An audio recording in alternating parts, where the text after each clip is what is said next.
ଆପଣମାନଙ୍କୁ ଷ୍ଟାର ଓଡ଼ିଶାକୁ ସ୍ୱାଗତ। ମୁଁ ହେଲି ହିତେଶ କୁମାର ନାୟକ, ଯେନ୍ଟାକି ଥାମୁଦାପୁର ବ୍ଲକର ହେଡ଼କ୍ୱାର୍ଟରର ବସଷ୍ଟାଣ୍ଡ ପାଖରେ ଗୋଟେ କପଡ଼ା ଦୋକାନ ଥିଲା।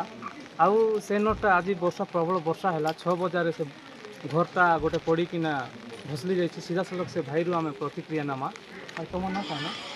ପରୀକ୍ଷା କେନ୍ତା ହେଇକିନା ଭସଲା? এটা আমার এই ঘর গোটে লা এই ঘরটা ভুসলিকিনা ইয়াড়ে পড়িগলা কি আমার দোকান না পিটি হইকিনা এটা ভুসলিগলা। ତ ଏବେ କାଣା ଚାହୁଁଛ ତମେ?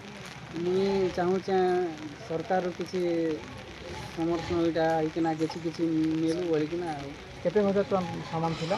ଏଇଟା 3 ଲାখ ପାଖାପାଖି ଥିଲା। ତ ଏଇଟା କେତେ ବଜାରେ ଏଇଟା ଫସଲଲା? এটা 5 ବଜାରେ, ସକାଳ 5 ବଜାରେ। ତ ସରକାରକେ କାଣା ନିବେଦନ କରୁଛ? ସରକାରକେ କହୁଛେ କିଛି ଜିନିଷ ମୋର ଲାଗି ସାହାଯ୍ୟ କରନ୍ ବୋଲିକି।